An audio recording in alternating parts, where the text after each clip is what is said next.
Hai semua, Assalamualaikum warahmatullahi wabarakatuh. Selamat datang kembali di channel Yeti RMD, channel yang akan menceritakan kisah novel. Apa kabar semuanya? Semoga kalian dalam keadaan sehat selalu ya. Amin. Bantu support channel ini ya teman-teman, agar lebih berkembang. Terima kasih dan semoga terhibur. Suami dekilku ternyata pengusaha. Episode 7. Sepanjang perjalanan, Mas Ega mendekapku. Tidak peduli sang supir sesekali melirik kami lewat kaca kecil di hadapannya. Jangan tidur, sebentar lagi sampai. Mas Ega menepuk pipiku. Aku langsung membuka mataku yang hampir terpejam. Benar saja, tidak lama kemudian mobil itu berhenti di sebuah apartemen yang cukup mewah. Aku sampai mendongak melihat apartemen yang memiliki 10 lantai itu. Pak sopir terlihat buru-buru keluar membukakan pintu untuk kami. Mas Ega membimbingku turun dengan sangat sabar. "Ayo kita masuk," katanya. "Masuk?" "Iya, masa mau di luar?" ucap Mas Ega. "Bukankah tadi dia bilang kami hanya tidur di teras?" Aku sedikit bingung saat Mas Ega menuntunku masuk ke dalam apartemen itu. Mas Ega membuka pintu apartemen dengan sebuah kunci yang didapatkan dari sang supir. Sebelum masuk dia menoleh kepada supir. "Kamu boleh istirahat." "Baik tuan, jika perlu apa-apa segera hubungi saya. Besok saya akan menempatkan beberapa pelayan di sini," jawab sang supir. "Jangan, biarkan saja dulu. Kamu hanya perlu menyuruh satu pelayan untuk mengisi keperluan dapur. Jika aku memerlukan sesuatu, aku akan menghubungimu," jawab Mas Ega. Setelah mengangguk tanda mengerti, sang sopir kemudian pergi. Belum sempat aku bertanya tentang kebingunganku dengan obrolan mereka tadi, Mas Ega sudah menarik tanganku. Dia membawaku melangkah mendekat lift, dan kami menggunakan lift itu untuk naik ke lantai atas. Lift itu berhenti di lantai 3 dan pintu terbuka. "Ayo," Mas Ega menuntun tanganku keluar lift. Mataku langsung melihat kiri dan ke kanan. Ini pemandangan yang sangat luar biasa bagiku. Bagian dapur begitu tertata rapi dengan semua barang serba mewah. Ditambah nuansa berwarna gold yang elegan dan semakin menambah kesan mewah ruangan di lantai 3 ini. Seumur hidup, baru kali ini aku melihat dan memasuki sebuah apartemen. Jangankan apartemen seperti ini, hotel ataupun mall saja belum pernah.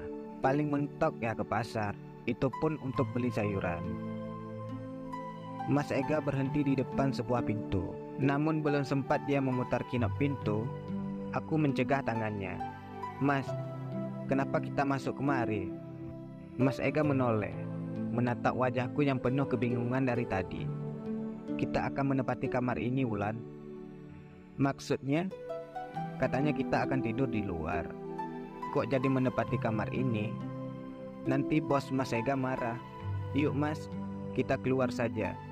"Gak apa-apa, kita tidur di luar saja," pintaku sama Mas Ega sambil menarik tangannya. Mas Ega menahan tanganku, kemudian merengkuh tengkukku dan mencium keningku. Aku menatapnya penuh keheranan. Suamiku kenapa? Tiba-tiba rautnya seperti menyimpan banyak rahasia. "Ini kamar kita, Wulan. Maafkan aku. Tadi aku hanya membohongimu. Jangan bingung ya." Dia kemudian membuka pintu dan membawaku masuk. Aku masih penuh kebingungan, tetapi mengikuti saja langkah kakinya. Kamar ini sangat besar, dengan ranjang yang juga besar. Ada sofa dan meja, beserta televisi. Ada juga meja rias dan lemari-lemari yang sangat besar. Dilengkapi dengan kamar mandi super elit. Lalu aku menghampiri Mas Ega yang sedang membuka baju. Dia menghampiri lemari dan membukanya. "Itu baju-baju siapa, Mas?" "Wulan, bergantilah," ucap Mas Ega, menunjuk satu lemari besar yang lainnya. "Pakaianmu ada di sana. Aku sudah menyiapkan sejak awal." "Menyiapkan sejak awal?" Aku semakin tidak mengerti. Aku membuka lemari itu dan memeriksanya. Isinya semua adalah pakaian wanita serba mahal. Bukan hanya baju, semua perlengkapan wanita tersedia di lemari itu. Dan ini masih ada stempelnya. Astaga, aku tidak tahan lagi. Dengan rasa penasaran dan keherananku yang dari tadi sudah menyiksaku, aku pun menghampiri Mas Ega yang hendak berganti baju. "Mas, jelasin dulu, sebenarnya ini tempat siapa? Barang-barang itu juga punya siapa? Jangan bikin aku bingung."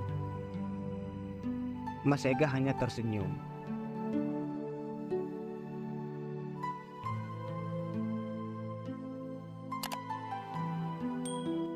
Kaos pendek berwarna putih, tidak lagi kumal dan bukan oblong. Terlihat pas di tubuhnya hingga menampakkan dada bidangnya. "Tunggu sebentar ya," gerah. Kemudian dia membuka celana kolornya dan menggantinya dengan celana jeans pendek warna hitam. Aku begitu tercengang melihat penampilan suamiku sekarang. Kenapa dia tiba-tiba terlihat begitu keren, padahal hanya beda baju dan celana saja dari yang kemarin-kemarin. Tangannya kemudian membuka ikatan rambutnya dan menyisir rambutnya dengan jarinya. Rambutnya yang sedikit gondrong tergelar sudah. Di hadapanku sekarang berdiri seorang pria tampan sejuta pesona dengan gaya rambut mirip opa-opa Korea. Aku menelan ludahku. Tenggorokanku terasa begitu kering secara mendadak. Apa dia suamiku? Kenapa jadi berubah? Aku terbengong-bengong. Mas Ega mendekatiku. "Ayo bergantilah, ada banyak baju di sana." "Apa mau aku bantu?" "Tidak." Aku menepis tangan Mas Ega yang meraih pundakku. Aku mundur beberapa langkah. "Kamu bukan Mas Ega. Mana suamiku? Mana suamiku?" Aku sedikit berteriak. Dalam pikiranku pria ini pasti orang lain yang sedang menculikku. Atau aku tadi kena bius sehingga tidak sadarkan diri. Ini bukan Mas Ega, hanya sedikit mirip saja. "Wulan, apaan sih?"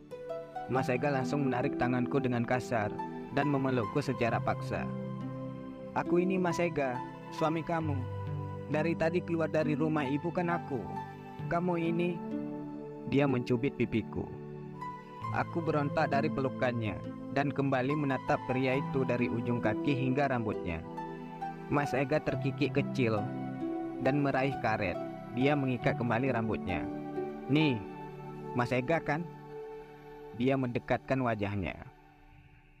"Mas," aku mengulurkan tanganku untuk menyentuh pipinya.